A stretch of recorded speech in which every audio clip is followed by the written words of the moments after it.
Hey guys, and welcome to the Animal Training Academy podcast show. I'm your host, Ryan Cartledge, and I'm really excited that you have decided to take time out of your busy schedules to come and hang out today. We're really grateful for you tuning in. And if you have been listening to the podcast for a while, we really appreciate this. Thank you so much. Hopefully you have subscribed so that you never miss an episode. But if not, or if you are new to the show, get yourself over to iTunes, Stitcher, animaltrainingacademy.com, or whatever it is you're listening to this podcast on, and hit the subscribe button to make sure you don't miss a single episode. We are bringing you today's episode on behalf of the Animal Training Academy, or ATA membership. If you like the conversations in these podcasts, then I want to invite you to continue them with like-minded people within the ATA membership area, which you can find out more about over on the ATA website. Within the membership, you can get access to twice monthly live web classes, the back catalogue of previous web classes, plus a huge library of videos and projects to problem solve different training situations. And we're a sociable bunch with an exclusive private Facebook group, forums area, and WhatsApp chat groups. It's like a Netflix social media platform for animal behaviour nerds.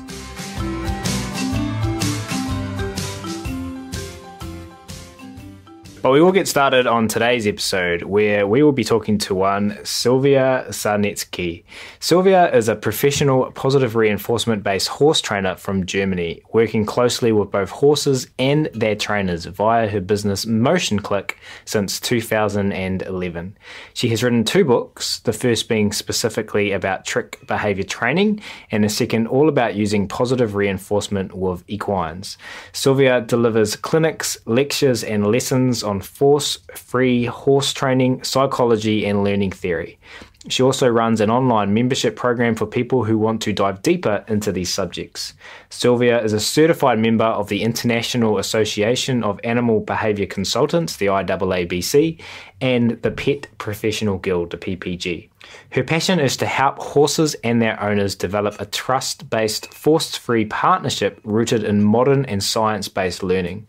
Following the guidelines of effectiveness is not enough, Sylvia starts her programs considering the horse's emotions and uses this to help guide and create a stress-free and non-coercive training atmosphere, with the aim of creating the most positive learning experience for both horses and humans. So without further ado, it's my very great pleasure to welcome Sylvia to the show today. Sylvia, how are you? Oh, thank you so much, Ryan, for the great introduction.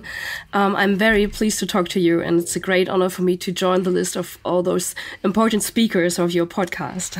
Oh, it's an honor to have you on this show, and we've known each other for... How long have we known each other for now? Well, a couple of years. I think it's not so long, a year and a half, maybe. So yeah, excited to, and we've done some stuff together already, so inside the members area on Animal Training Academy, so excited to do this podcast with you today. Let's dive in, eh? We're going to get started with the first question, Sylvia, and that is, can you, for everyone listening, take us back to where you first learned about positive reinforcement animal training and share some of the stories from the first animals you ever trained using it? Well, to be honest, I couldn't fix it all with a clicker at the beginning, as I was a very unexperienced trainer in pure positive reinforcement, and there weren't any people around who can help me with that. I joined a mailing list with a handful of people in Germany who began clicker training with a horse, and I remember it was, 16 years ago, no one does clicker training with horses. And so I began mixing it with techniques from pressure and release training, which was in the beginning working very well, as I thought previously, but it doesn't feel good at all. And especially it doesn't feel right. So I always try to improve my skills to get more into pure positive reinforcement work. And I always was the strange woman who uses clicker at some of the serious Pirelli clinics with natural horsemanship. And, I could fix a lot of the issues we have had in the past, but not all. And as I wasn't feeling very well with this approach, I quit mixing quadrants after a while and reteach a lot of behaviors just with positive reinforcement, put all the way the aversives and step into a completely new beginning. And this was very, very hard for me. But it was good to make this experience because, well, I think it was some kind of pioneer work in Germany, as I was always very public with my stuff, and we all are pioneers on working with positive reinforcement with horses. And so I've come the same long way with positive reinforcement as most of the horse owners that ride clicker training. And I struggle with the same things. I was challenging, especially without teaching and less information, but important to understand the process when people switch to R+. Well, I've made a lot of mistakes myself, and I had to solve them myself, and I need to develop better working techniques. And with my own horse, I have to say I'm still suffering from some of the side effects like poison cues and all those poisoned environment, like working on the riding court or something like that, circling around. So all the stuff I've taught him with negative reinforcement. So for him, I've better done it right from the start, but always the first horse phenomenon that those horses have to go through to teach people what to do and what better left behind. So today I'm following a more ethical approach where horses and emotions and needs were put in the first place to create, a trust-based relationship with their human. Fantastic. Thank you for sharing, Sylvia. And I have had the pleasure of getting to know online, because I haven't been to Germany, Tarek over the last year and a half. So we normally share photos on the podcast write-up and link them when they're shared on social media. So I am thinking we'll share an image of you and Tarek. And so people listening can get a view, because Tarek is absolutely stunning. Thank you. I will let him know. he just looks so cool. He's an amazing looking horse. And so you were back in a while ago going to like Pirelli clinics, you were saying, and you were the strange woman using the clicker. Yes. How did that feel at the time, and what kind of reaction did you get? Well, most people were laughing at me. And also the instructor aren't very pleased with that. So they weren't very happy with my approach, teaching him stuff. But they can't do anything because, well, it works. So I have a draft horse working in the upper class of Pirelli work. So this is mostly a class where, normal horses will have a lot of time to get there. So most of the people are quite impressed how much he can do because, well, he's a very big horse and he doesn't look very elegant when you first saw him. But when he gets stronger and he has the right muscles and he will have the right expressions, he looks quite impressive, and he did a great job, even it wasn't all positive reinforcement based. So, and you said that you made a lot of mistakes along the way, and one thing that I admire in you, having got to know you over the last year and a half, is your desire to learn and your passion for learning. You're out there teaching people about positive reinforcement of horses. But when we did a web class on snake training last month, you were one of the most active participants, getting really excited about it. So can you talk, just before we move on, just tell people what your thoughts are on the importance of being okay with making mistakes, maybe, and always learning? Yeah, when we're working with horses, we need to take mistakes not as a mistake, just as information. And I think with humans it's quite the same. So when we recognize we have doing something wrong, the moment we have done it, we don't know that it was wrong. So we sometimes need the experience to recognize that we have to do things different. But it needs a lot of knowledge to recognize that something's not going well. And one of my issues I had in the past was not to know the body language of the horse. So I always thought the horse was fine with what I'm doing because he performs, and I haven't seen I haven't seen his face expressions on something like that. So I don't want to judge myself based on that, because I can only do it better when I know it better. So it's always a development of knowledge and experience that leads us to be a better trainer for our animals, and at least for ourselves too. So we only know what we know. Yes. And we can only do what we do.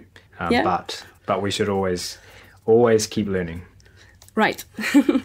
Love it. And you are the application of what we've just talked about. You walk the walk and talk the talk.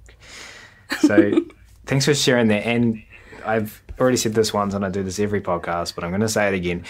Just before we move on to the next question, bring everyone up to where we are in 2018 and tell us a little bit about Motion Click and where people can go to find out about what you're up to now.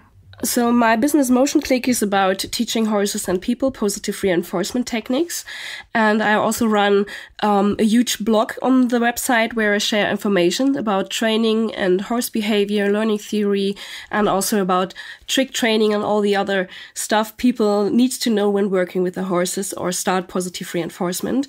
You can also get a booklet about starting positive reinforcement horse training for free on my blog when you register for the newsletter.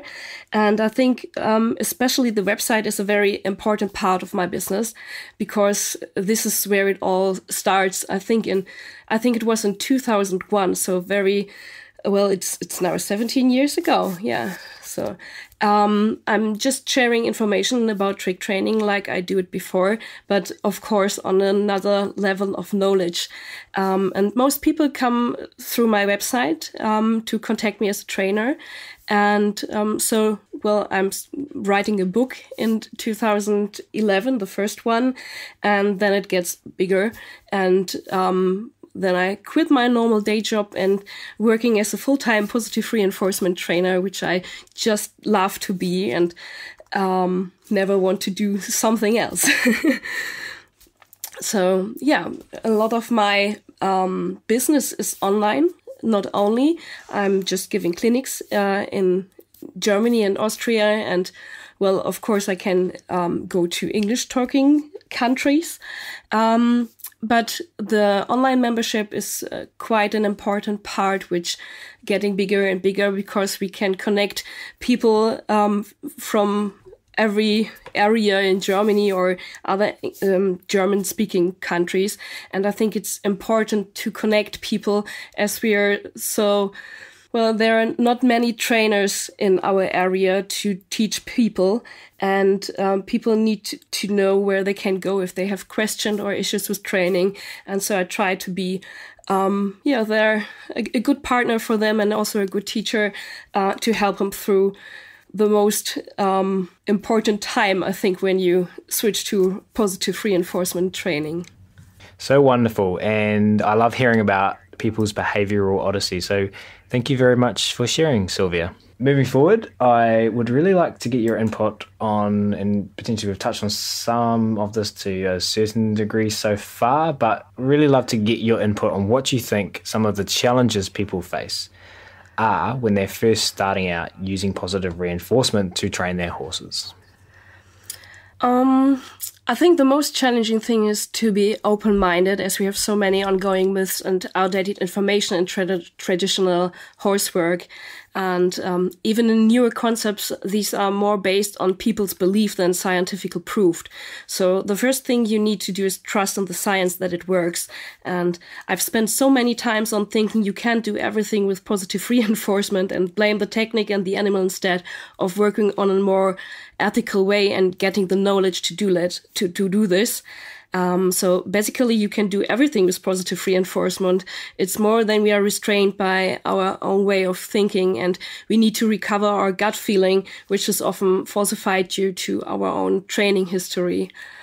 So I think this is a really important thing when you want to start positive reinforcement training, that you, trust in the science.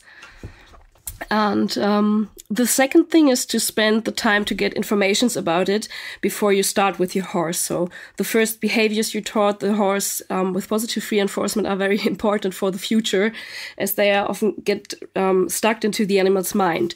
So begin the work with some special trick is not always the best idea. And I always refer to 3 basic qualities of clicker training.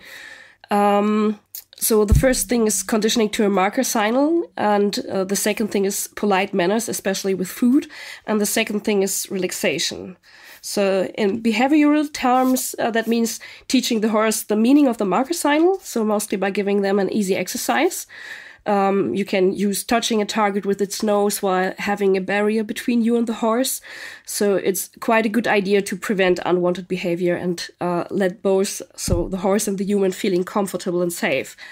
And while doing that, you can directly train the horse to be polite, which means standing facing forward with all feet on the ground, not barging into the fence or the human, and waiting for the target to be presented and then just click for the behavior itself. So standing facing forward, all feet on the ground. And the last thing is relaxation, which is especially at the beginning important to let the horse feel safe and able to learn under good conditions. So this can be reached by low-value reinforcers. I think this is very important, as most people use very high-valued food in the beginning, and a satiated horse, so free hay available during the session, and really short sessions like 3 minutes, and then give them a break, drink something and eat some hay before you start again. So I think these are the basic qualities when you start with positive reinforcement. And, the last thing I want to mention is to take every unwanted behavior or even a mistake, which is only a mistake for us humans, just as information. So for the horse, there's no wrong in their behavior. There's no definition of wrong in their brain. So every behavior the horse is showing up is right for the horse, and we need to focus on the information we get through it. So why is the unwanted behavior more desirable than the behavior we like to see, and how can we change that? Which antecedents in the first place leads to that, and what's in for the horse for changing the behavior in a way we like to see by the horse? So I think we will call this podcast episode, we'll call it "A Mistake is Just Information." What do you think? This is great. Because having talked to you a lot over the last year and a half, that's something that I remember you saying quite a lot. That's something that's quite important to you, isn't it? It is.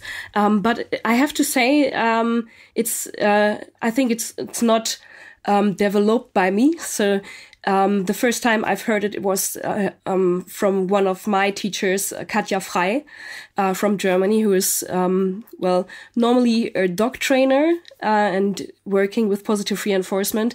But I've did a lot of stuff with her. And I think it was in one of my chicken camps where I first heard the term, and this really stuck into my mind as it is so important. But also Susan Friedman talk a lot about this topic at all. And some great references there, and thank you for saying that and making sure that credit is given where it's due. One thing you said there, that for people just starting out with positive reinforcement, you mentioned that it's important to recover your gut feeling. Yeah. What do you mean by this?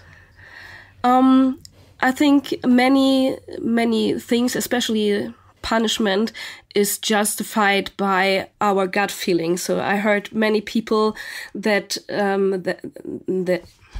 I heard many people saying that they're doing things because it feels right for them.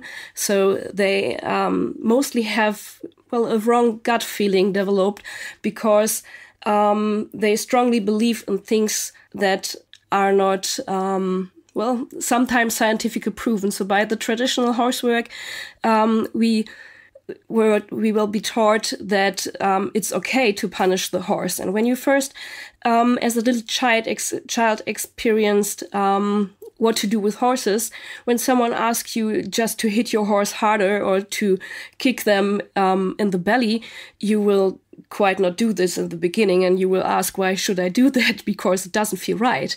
But after a few years, when you are in traditional horsework, most people find this quite normal. And when you're in that kind of training style for many years, and some of my students are not just 15 or 16 and have a lot of training history themselves, they really need to recover their gut feelings, because it's hard to describe, because I think when we're switching to positive reinforcement, we believe that everything we will be doing feels right, and this isn't true. So when we are doing things different than we are doing it for 20 years or longer, they won't feel right at the moment. When you stop punishing your hands for your horse for showing unwanted behavior, like just pinning the ears when you're getting near to them, it doesn't feel right for many people, because they feel like they have to punish it to make it happen again.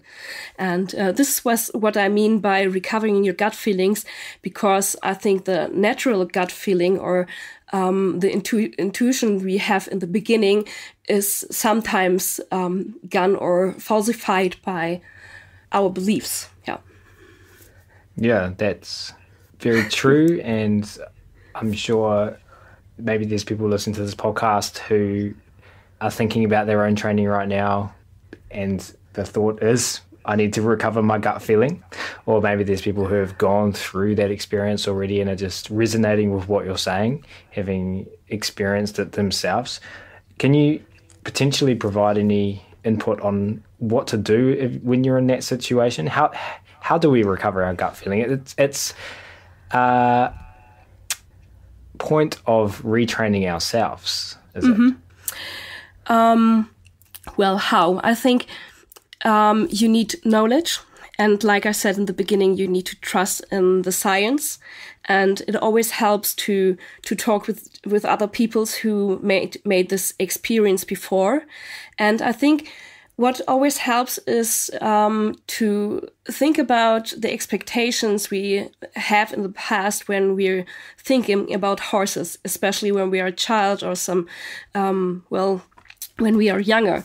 Because when we get back to this stage of development of our love for horses, I think we haven't had the picture in our mind to restrain the horse with bits and spurs and whips. So to recover our gut feelings, it can help to get back to where it all starts. So when we first experience our love for the horse, and when we get back to this stage of knowledge, there were no force or restraining. It was just the boundary with the horse and the human. So we need to think if what we are doing now is actually that what we want to have when we think of horses in the past. And normally it isn't. So when we think of horses, we have just the horse and us in a nice and polite environment, respect and trust. These are the things we remember when we think of horses in the early stages, and not thinking on punish them and restraining them for getting the behavior we want to have. And what always impresses people is when I ask them, is there any experience you remember that you're feeling quite good with? And when you think back to this, something you won't redo again. And I think every one of us has this experience where we are thinking, oh my God, how can I do this? I would never do this again. And when we are actually do this, it just feels right. So we need to think about, can we always trust our gut feeling?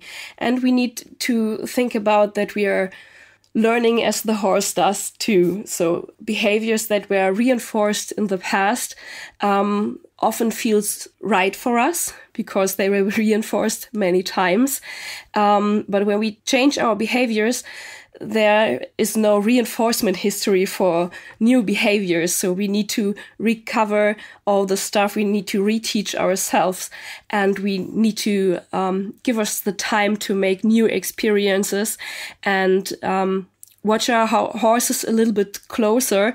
And I think this is quite a mixture of our own knowledge, and this is something we can do without working with the horse, spending time on getting knowledge, talking to people who have experience on that, and then making our own experience by observing the horse behavior, observing what we doing ourselves, and then put it all together to get new behaviors for us and our horses. And so in this journey, what is the importance, do you think, of finding yourself a role model, a good mentor, or a tribe to help you along that journey? I think to have people with knowledge that you can trust is really important, as you can't know everything from the start. And there's a lot of education material nowadays, and it really helps to use them. But nothing is more worth than having someone you can ask, especially someone who can come to your place and assist you. And sadly, and especially in the horse world, there aren't a lot of people who teach this, and most of the trainers are still unexperienced themselves or having just implemented in their normal work. And this is not always very helpful when you're teaching people new stuff. So it's very good to have a community of people for exchange and sharing experiences and supporting each others, especially people that are in the same situation. Because it can be very hard if you haven't someone like-minded like you around you. And it's always the same in the horse world, like in other environments, ask 3 people and you get 5 different opinions. And as food reward, and especially clicker training, isn't very accepted in the horse world yet, everybody has to say something about it, and mostly nothing useful. So you need really people who support you to withstand this and build your own opinion when you learn to swim against the stream. Hey, fantastic. Thank you very much for all of that, Sylvia. Just to backtrack a little bit, we were talking about challenges people face when first starting out using positive reinforcement, and you offered some tips for people about some simple things that they can do to get started. A big consideration potentially for someone wanting to start is the learning history of the horse. What difference can you explain to people, or have you found, between training a crossover horse, so one where punishment and lots of potentially incorrect negative reinforcement or bad timing had been implemented in minimal amounts of positive reinforcement? So a horse that's coming from that space versus one that's, for lack of a better way of explaining it, had very minimal learning history, it's a clean state, or it's been trained with positive reinforcement up until now. What are the big differences people need to think about between these two different situations? This is a very complex and huge topic, so I try to make it as short as possible. I think the first learning experiences in the early stages of the horse and building the relationship are very important to each individual. So it's not that all training with negative reinforcement is totally bad if it's done right, but I've experienced that there are even less trainers for good traditional work than with positive reinforcement.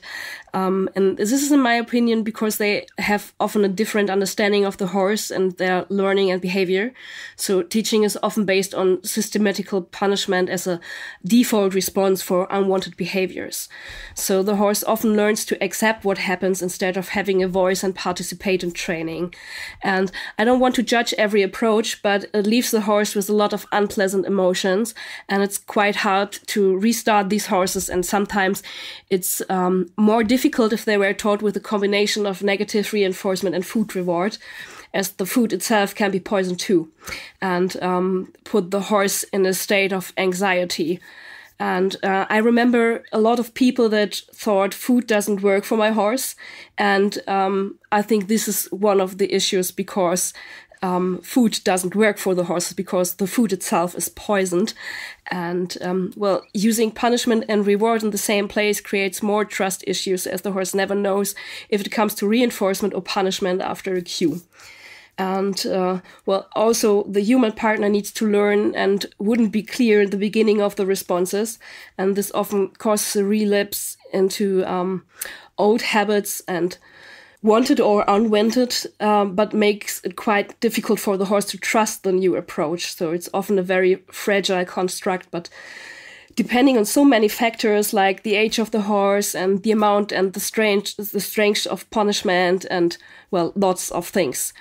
But I can't recommend to make a clear cut in general, because you will create a lot of confusion for the horse too when you just take away all the cues and all the, well, known behaviors, what you will probably do when you make a clear cut and just do everything with positive reinforcement after that. And even if you install new cues, some of them will always be like, some of them will always be poisoned like the human itself. So the one who offers the punishment after unwanted behavior is mostly the human. They need to learn to trust again. So, well, sadly, I think often the human and also the food is the most poisoned cue in the environment of the horse. And this is quite difficult to fix for both of them. And, well, I always compare it with someone who was forced to start dancing without being asked and under the condition that something unpleasant will happen if you won't go to dance. And imagine a teacher that threatens you if you're doing something wrong. Even he explains what to do and rewards you from time to time with a break and kind words. The threats and the unpleasant consequences will always stuck in your mind and will stop you from enjoying it and doing it for yourself. And imagine the unpleasant consequences will be painful. You will be maybe immediately stop dancing if you've grown up and never look back to that. And then maybe one day your partner asks you to join a dancing class with him. Maybe you will do so for him as a favor. And because he lets you know he will never force you to continue if it doesn't feel good for you. And maybe you learn to enjoy it because he's very gentle and the teacher is good and everything is explained well, but it just needs one forceful action like yelling at you or force you to go to destroy all this trust. And it doesn't only destroy the joy in dancing, it also have effects on your relationship between you and your partner. So you need to be very careful when you're transferring your work from punishment-based training to positive reinforcement. And this is quite challenging, even if you are experienced in working with positive reinforcement, and especially if you are new in this kind of training. And I think this is completely different when you're teaching a horse with positive reinforcement right from the start. A horse that has learned to interact with the environment and have a trust-based relationship has a completely different learning strategy and a completely different strategy to cope with its environment. They are open-minded and curious, trustful, and they really want to learn. And this has a huge boost effect on as each learning experience creates more reinforcers, more positive emotions, more positive experience. And I think it's like a reverse funnel that starts with little and gets wider and wider as you will have tons of positive things in it, and each participates from the previous one. And it's a little bit like cell division. Yeah, I think these are the most differences between these types of starting a horse or restarting a horse. I love your metaphors. What advice do you have for people? Because I'm going to guess, and you tell me what you think, Sylvia, that there is a significant amount of horses that are in the position of coming from a background that involved some degree of punishment. Mm-hmm. I think what mostly works is to start in a new setup that is clearly different from your normal training approaches, like putting the horse in another environment, like protected contact is something most horses never experience. So if you have a barrier between you and your horse, it's not only that you are safe, it's mostly that the horse feels safe themselves. And you can, like I said in the beginning, prevent unwanted behavior, but you can also put the horse in an emotional state that where learning can happen under completely new conditions. So this is a thing I would normally do when I start a horse with positive reinforcement.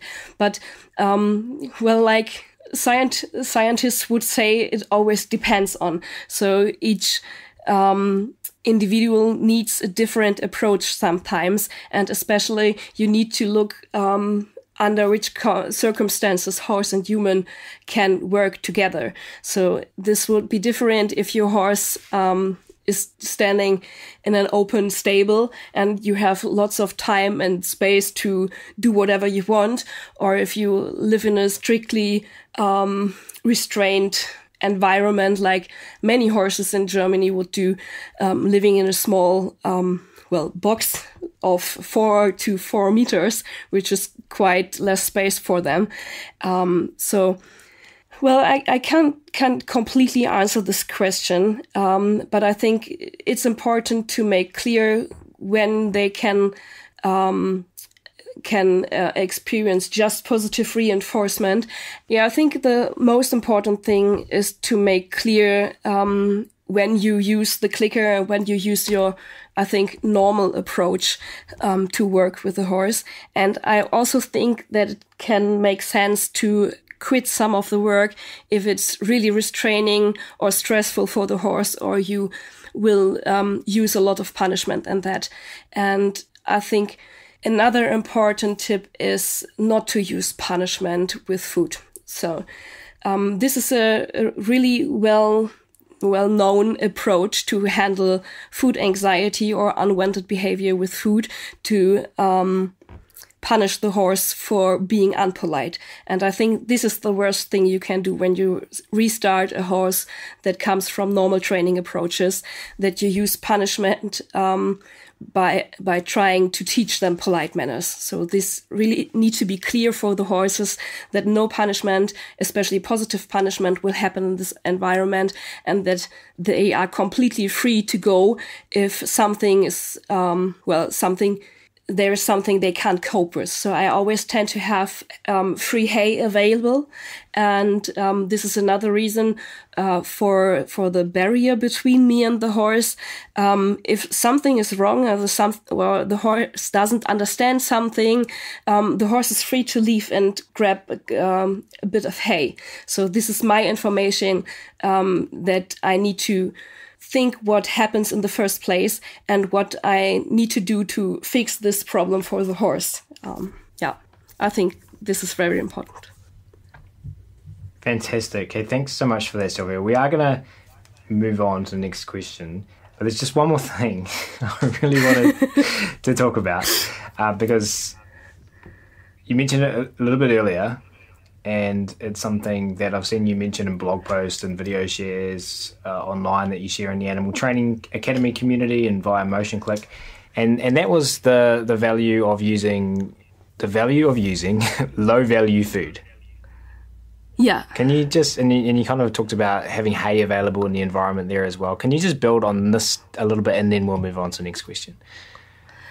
I think in the beginning, when we are starting to teach the horse new behaviors with positive reinforcement, I think one of the most problematic things is that people using high value treats, so normal treats like you can buy at the store, are with much sugar and things that we don't want to have in the horse. But of course, they are very tasty for the horse, and so they create a need for the horse to grab it. And especially if you don't have any other food available, like hay in their environment to get when something, doesn't work for them, you will take away a lot of choice from the horse. We always think that because we are using food and the horse is free to leave, everything is voluntary, and the horse always have a choice. But the horse is an animal that always like to have food around, and especially high value food creates a lot of need for the horse to try things to get the food. So when we use high valued food, it can create a lot of stress for the animal. And even if we have hay next to the horse will mostly try to get the food we have in our pockets.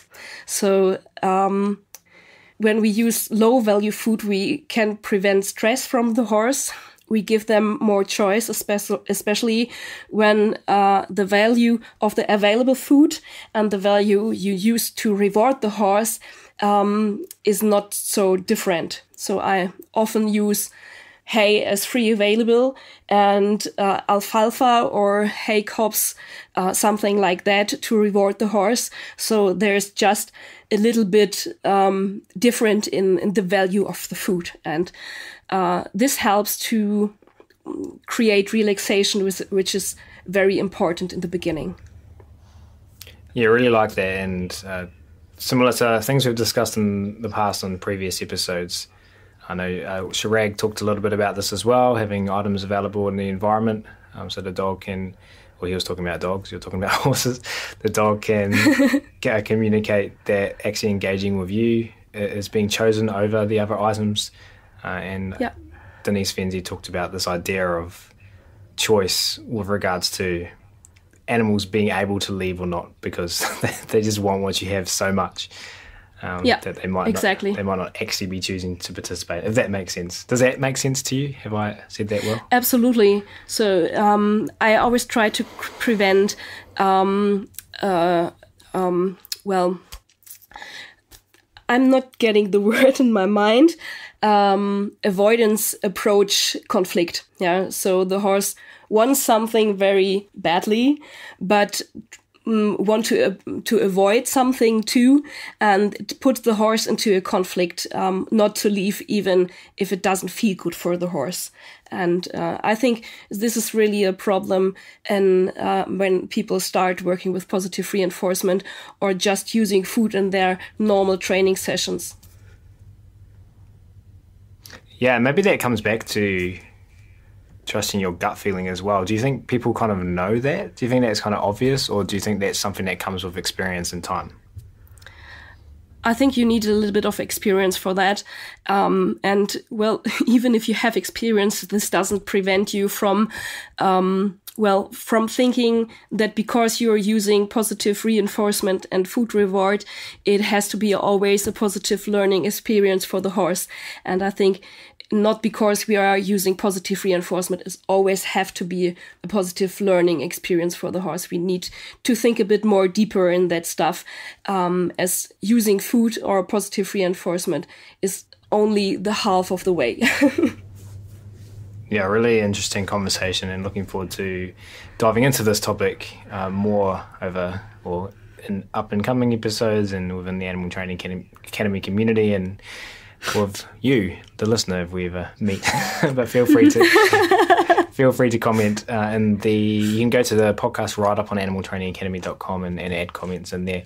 I'll post this on the Animal Training Academy Facebook page, and you can comment on Facebook or on Sylvia's page as well when you post it on there. Great conversation. We're going to move on now to the next question. That was a lot of fun to learn about, but I love your metaphors, and I said that earlier, and I really do. I think you've got a great way of bringing these concepts into experiences that we could relate to. And one that I really like of yours is viewing your relationship with your animal as you might with your best friend versus one you might have with a good boss. Can you talk about this metaphor for us and what it means? Oh yeah, I really like that one too, because I think the relationship of most people with their horses is more like a good boss and a staff member. And if you're building your relationship based on some kind of ranking concept, which not always means you use a lot of punishment, it will always have the taste that you're not in the role to decide against this one. And you can build trust and empathy between you and your boss, and you can also have a good glass of wine with him. But at the end, he is the decision maker, and even if he asks you about your opinion, this doesn't mean that he will never accept your decisions or suggestions, but only if he decides that this is acceptable or at least good for him or the company. And this relationship affects also your relationship outside the company. And as you will never feel free to do everything you want or express your feelings as they appear, because you never know if this will affect your working relationship. And this is not what I want for my relationship with the animal. I want to be a companion or a friend for my horse. I want them to be honest and express their feeling, and I will never tell him they are not right, as I fully believe feelings can't be wrong and need to be expressed and also be recognized and taken serious by someone. And I want to be a guide that help the horse to cope with a strange and mostly unnatural environment, which is very difficult for the horse. And I want to learn fear-free and by rewarding good decisions, not by punish them for bad decisions. So that doesn't mean that bad stuff never happen. As we all know, we are not living in a sterile environment. But if the horse doesn't expect bad things from you and you'll give him choice and at the one hand and solutions at the other hand, they will decide to go with you. Even bad stuff will happen sometimes. And I really like the idea of the trust account, like Susan Friedman always mentioned, where you put a lot of good stuff in and create something like a dispo credit. And if you withdraw something with bad experiences like punishment, it can easily be filled as long as there's enough buffer, and it will just have little effect on the relationship as it won't be associated with the human itself. And well, mostly, to be honest. So I think the short version is, when I go to my horse, I don't want to be the boss that wants to work for him. I want my horse to feel like his best buddy knocks on the door asking to come out and play.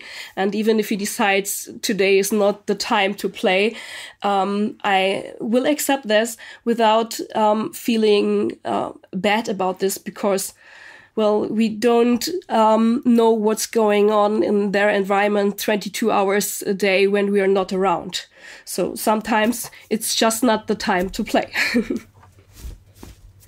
And so when we're thinking about the bad boss, we've got someone who we can have a glass of wine with, we can have a joke with, but when it comes to making decisions, the boss is potentially going to decide things that aren't so great for you, because it's good for them or the company. Now, when we think about our training with our animals, what is the part of our training that, in this metaphor, is the company? Is it our training goals? So we might make decisions that are bad for the animals based on what we want and our training goals. Does that make sense? Yeah, I think because we have expectations from the horse, and many people put their own needs first and then maybe ask the horse. But I always or often see the phrase to ask the horse a question. But if there's only one answer available and this answer is is something you want to hear, this isn't very a conversation. So it's just, well, asking the horse but doesn't want to know what he really thinks. And I think this is something that can easily happen in the boss mode. So the boss like to make you feel comfortable as long as you will work for him. But if something isn't, well, in their interest, they put their needs first, no matter how the horse or the staff member is feeling. And this really puts away choice, which we like to have in a trust-based relationship. And choice is also the choice to say no to something and needs to be accepted by the other one. I think we can all relate to situations where we have been there with someone who is in boss mode. And I like that, boss mode. So you mentioned to me when we were getting ready for this podcast that you wanted to build on this idea and talk about the difference between how we can best use the horse versus, so that's one idea, versus helping the horse to cope with the difficulties of the human world. Yeah, I think having a horse, to use the horse for for fun or for your own expectations is the wrong approach to having a horse. I think we shouldn't define the benefit of the horse by their use, as they are all individuals that need to be respected for what they are, and not every horse is the same. And I think we really have the problem in the horse world that we think that every horse is made to be ridden. And when we look back to the history of the horse, they would be ridden for quite a long time, but their body isn't made for that. And I'm not against riding, of course. I'm fine when someone wants to ride the horse and having their own goals. But I think if we have a horse to use it, it's not the right approach to have a horse. We should have them to enjoy ourselves spending times together. And I think this is an ethical thing, because we need to think if it's okay to own an individual and use it for our own purposes and to fill our own needs and expectation. Yeah. That's a big question that goes obviously beyond the horse world. Into the dog world and into the zoo world and into every area where animals have relationships with humans, and even wild animals. All right, maybe put the brakes on this one for this podcast episode. But great information. I know. I mean, these ideas are going to be so valuable for so many people. So, thank you so much for sharing so far, Sylvia. You're welcome. The next area I want to talk about, and we've already started this conversation now, is incorporating positive reinforcement and choice and control into riding our horses. Can you walk us through, or build upon, I should say, rather, your thoughts on this subject? Yeah, I'm not riding anymore, but this isn't because I feel riding is bad. I'm just feeling not comfortable by doing it again because my horse has so much experiences. Well, and I think I haven't the weight to ride my horse anymore. But I'm not against riding. But like I said, if we have a horse to use it, we need to think if we are right by using it in the way we want them to use. So it's okay to spend time on working on our goals. And I think most people have a horse to ride it, but we need to do it in a way the horse can participate in having a voice that will be heard. And I think one of the problems we have to deal is when we are riding horses, even if we are doing it right with positive reinforcement, that horses aren't made for that. And this doesn't mean that they can't be ridden, but we need to be very aware of the fact that riding can cause damage on the body of the horse, especially if we use aversives. Well, of course, we can do a lot of things to prevent damage on this, but we can't be sure if it doesn't damage the body of the horses if we ride in a way, because like I said, when we talk about learning, we can't do it right if we know we have to do something different. But while learning, mistakes affect the environment and also the horse. And as long as we try to ride in a physical way, it will have impact on the horse's body. So I think this is really an issue in thinking about riding horses. It's like I can teach a person to handle many weight on his back, and maybe he can cope with this the whole life. But maybe not. We doesn't know this in the first place. Maybe this cause of damage will appear years later. This is the first thing. And the second thing is that we are so used to ride horses that we, in my opinion, riding too much horses that shouldn't be ridden because of their physical build or their condition, or at least because of their emotional welfare. People were bullied because they don't ride the horses. And I think this is really strange, because we are the ones to make horses being ridden and to let it be normal to ride horses. But this is not, the thing they are properly made for. And we can also spend a lot of time and doing stuff with the horses without being ridden. Ridden can be a part of having a relationship, and for some horses it is helpful too. So some horses really like to go out in the fields. Some horses like to exercise, but how can we know when we teach them with restraining and with physical punishment? So when we're teaching horses to be ridden, I think it's a good idea to use positive reinforcement to give them a way to communicate that something isn't feeling good for them, because to prevent damage from their own body is the first thing they would do if we're using punishment.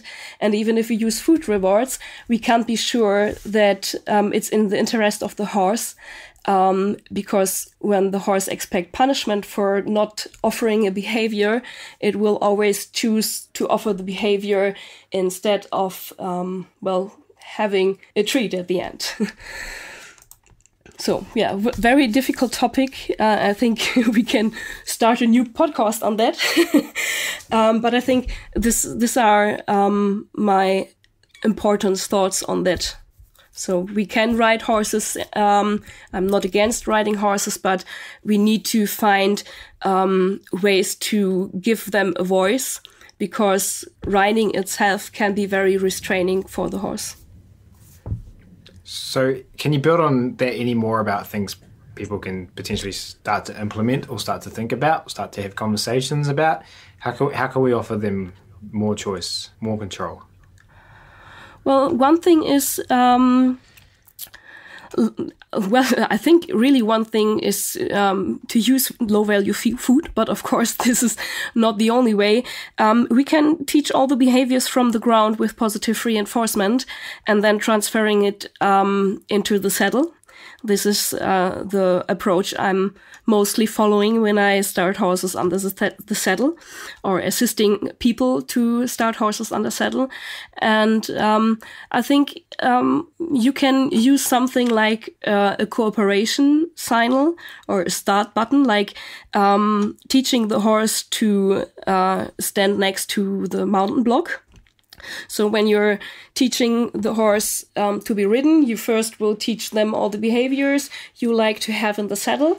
And then, of course, you need a lot of training for saddling or make them comfortable to wear the tag you need to have them. And then teaching them to come to the mountain block and teach them how it feels when something comes from behind or slightly bent over the horse. And when it comes to go into the saddle, you can always start on the mountain block. So the horse learns, every time I come to the mountain blocks, the human will mount me and step into the saddle. So you will, if you use positive reinforcement for training in the saddle, you will see if the horse hesitates to move to the mountain block or just don't go to the mountain block and doing something else or going away from you. So I think this is a good idea to start horses riding with positive reinforcement and give them a way to say, no, today it's not the time to being ridden, if you do it in the same order. But, you need to be aware that the horse is used to be heard. So if the horse says no, that means no. That doesn't mean, but I want to ride either, but I think we will have fun in the fields. If the horse doesn't move to the mountain block, it means mostly he don't want him to. He don't want you to mount. So this needs to be accepted, and I think this is quite challenging if you restart a horse. And the horse decides not to be ridden anymore. It can take a long time to recover from these things. And if you're giving the horse a choice, you need to be aware that the answer the horse will be given to you is maybe not the answer you expect or you want to hear. Yeah. That's challenging for people to accept. Yes, it is. So if you want to learn more about start buttons, I think potentially some people might not know where to start or might not have heard about that before. I mean, go back and listen to a podcast episode with Ava Bertelsen where we talk about that. With regards to asking permission and getting horses to go to mounting blocks and start buttons. Do you potentially have a video we could share about this, Sylvia, in the podcast write-up? Yeah, I have a student which is quite good in that, and I will ask him to give you permission to use this. Cool. I think he will. So if you listen to this podcast and we've included this part, that's because we do have permission. And you can head to the write-up on animaltrainingacademy.com to check that out. Great. Hey, sadly we are nearly at the end, but that's okay because we're also heading into one of my favourite parts of the podcast show, and this is story time. Silva, can you please share with everyone listening 2 or 3 stories from your experience training horses and animals so far and some of the important lessons that these have taught to you along the way? The first thing that comes into my mind when I think about experience that are very impressive for me is trailer loading my own horse, Tarek. We have never a bad experience with driving, but with loading itself. And he don't have a good start with loading because I did several mistakes and I asked the wrong people as I don't was experienced enough. And I thought this can't be fixed with positive reinforcement because I tried luring him and I tried to reward him to moving towards the trailer or going on the ramp, something like that. But he was too afraid to go, as I remember. But I couldn't find another solution than asking someone who used pressure and release techniques. So one of our first experiences with trailer loading was that he learned to pull on the rope and just walk away. So, and if you have a draft horse, which was nearly, well, even in the younger ages, about 500 kilo, with a very short neck, it is easy to pull the rope over his shoulder and just move away from the trailer. So, and well, this is something he would really use as the last exit. So even today, if something is really stressful for him and I can't fix this issue, it can happen that he just go away as he learns that this always works as an approach. So be really careful to prevent mistakes, because some of the experiences the horse will make are really stuck into the animal's mind and will pop out if you're not aware of them, and especially if you bring them in a situation that is scary or where they are afraid or nearly in panic, because this turns to be maybe their default behavior when it comes to flight response. But what is most important on the trailer loading is that this was one of the behavior I thought for a long time. There are still some things you can't fix with positive reinforcement, not because positive reinforcement doesn't work, because of the experiences of the horses are, well, so bad, and the situation and the environment is so poisoned that, well, maybe it's too poisoned to make it a good, to change the emotions, and too fragile to get a steady process. And well, 3 years ago, I went to a clinic with another positive reinforcement trainer. It was Mary Concannon from the Irish Clickers Training Center. And I need to load my horse, and I haven't load him for quite a long time. And I think it was one of the worst trailer loading experience we've ever experienced. And it was like, well, if we won't go on the trailer now, we will never go on the trailer again. So after a while, he was on the trailer, and I think my horse is crying, and I was crying, crying in the car. And I drive to the clinic and I talk with Mary, and even if I just want to train different things, we decide to move on the trailer loading, because I thought after 3 days, I won't get him on the trailer and I can't be going home. And then we start trailer loading again, just from the beginning, as we reteach standing politely next to me, moving forward on a slight use of the rope, and, well, mostly the basic behaviors to walk with the horses, to create a buffer when it comes to trailer loading. And then we use really, really little steps on moving to the trailer with lots of brake, and we really focus if the horse hesitates to react on the cue. So this is something that is really important for me, to have good cues, to recognize if there is hesitation, because this links back to the emotions of the horse. And so this is another puzzle piece for giving the horse choice.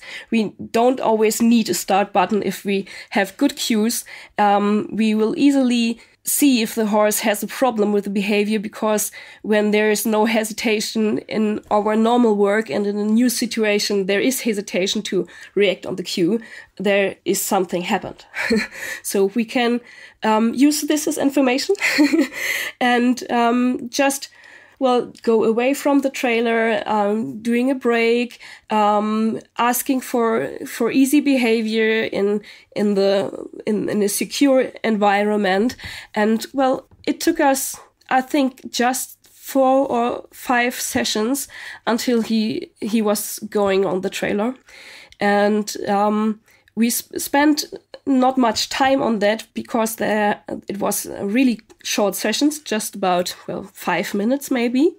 And it was a completely new horse in the trailer. So even if he was on the trailer and we haven't so bad experiences with driving themselves, he was mostly sweating on the trailer and he won't stand there. And I have never had such a quiet home drive, and it was through the hills about 3 hours, and my horse goes out of the trailer totally relaxed when I get back home. So I think this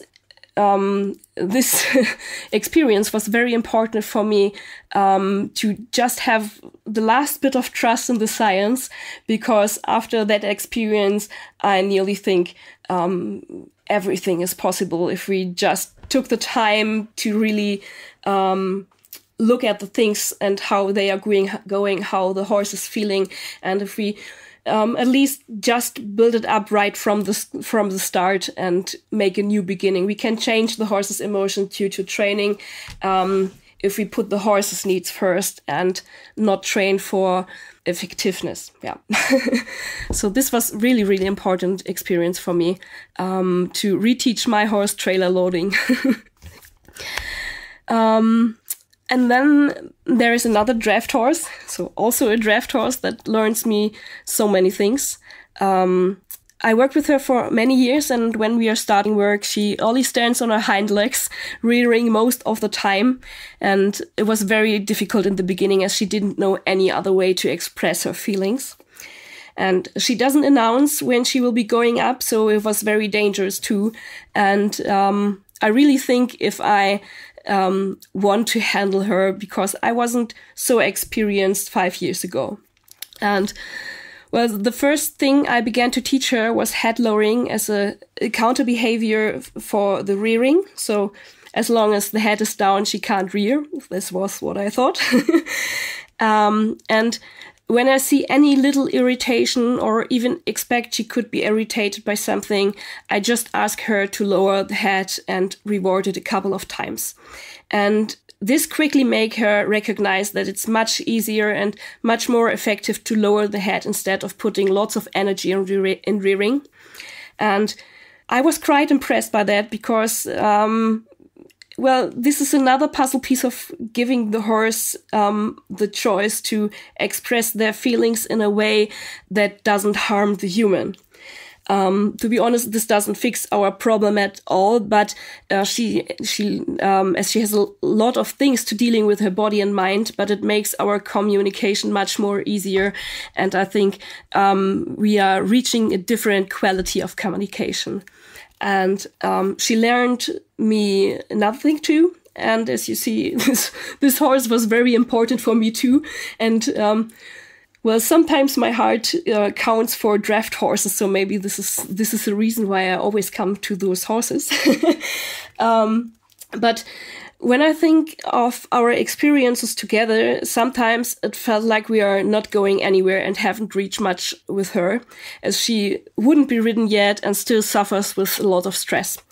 But when I look back, she learned so much as she learned to cope with our strange expectations for her without being anxious most of the time.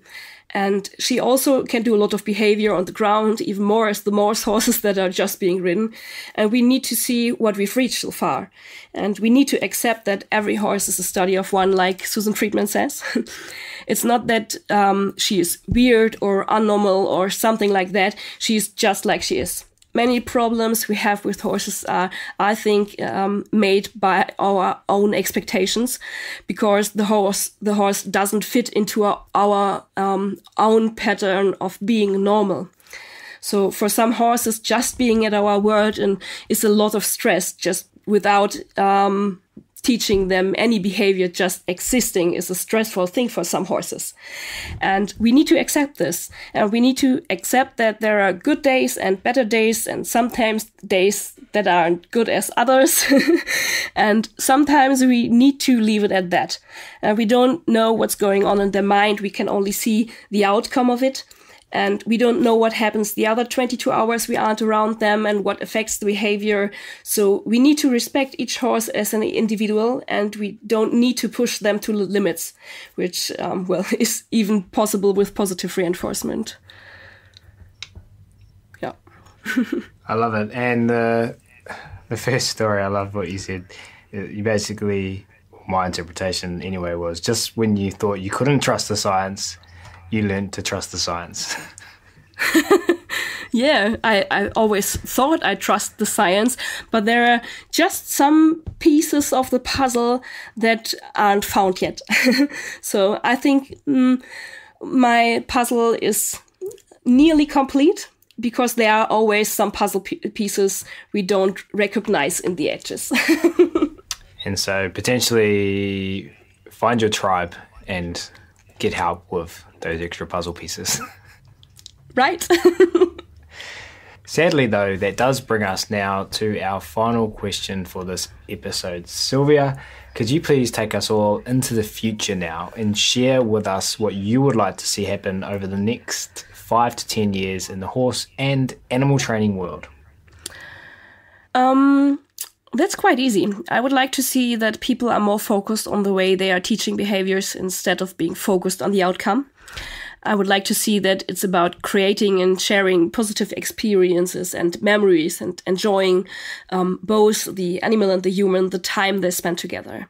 So it's not about effectiveness and behavior. It's about enrichment and emotional and physical welfare of the animal and, of course, of the human being too. I would like to see that people put their horses' needs and emotions in the first place instead of following only their own expectations and need. And I really hope that we let go outdated systems and beliefs and make the science more important for us. Knowing the science will also help a lot. Even people aren't working with only positive reinforcement, as it will stop them from labeling their animals as stubborn or lazy or other prejudices that won't help explaining them what we like them to do. So this is a new base for understanding behavior and learning and of course, also the emotions of the animal. So hopefully the meaning of respect and trust will change from the horse being afraid of unpleasant consequences and just obey to the human that respects the horse as thinking individual with an emotional life like we have one. So know and trust the science, find your tribe, and respect and trust in the changing definition of those words. Exactly. Perfect. Hey, just before we end, Sylvia, one more time, we've said it earlier in the podcast, but just tell people where they can go to find out more about you, Motion Click, and what you're up to. If you want to find out more about Motion Click, just go on my website, motionclick.de, or just head up to Facebook and search for my business name, Motion Click, or even for my name, Sylvia Czarnecki. But I think you need to look at the section where all the links are placed, because I think nobody can spell my name right. It's even harder to pronounce. Yes, and how to pronounce. Yeah, we'll make sure we link to all of the stuff in the podcast write-up, so it's easy for you to find. Hey, thank you so much for sharing everything today, Sylvia. Not just for coming and hanging out with us. We've been talking and chatting for a couple of hours now, so just recording the podcast and before the podcast, but also for planning this with me and for talking about questions and ideas and all the effort and time and energy you'll put into this project. We really appreciate that. So thank you very much, Sylvia. You're very welcome. It was a pleasure to be here and have a talk to you. And I think we have wrapped up great topics to help people to start positive reinforcement, or even creating new experiences with their horses. So hopefully this helps someone. Definitely. Creating ripples, changing the world one podcast at a time, I hope. We do. Exactly. Of course, really appreciate all of you tuning in today as well. And if you have enjoyed this episode and you were interested in carrying on the conversation about the most positive and less intrusive ways of influencing behavior, then as mentioned at the start of this episode, the Animal Training Academy community is waiting for you. Head on over to www.animaltrainingacademy.com and click on the membership button in the main menu to learn all about how you can connect with like-minded, positive reinforcement-based animal trainers from around the world. It's like a Netflix social media platform for behavior nerds and geeks. There's something there for absolutely everyone, and we are looking forward to having you join the family. That's it for this episode, though. We're going to wrap it up there. Thanks again so much for listening, everyone. You'll hear from us again soon.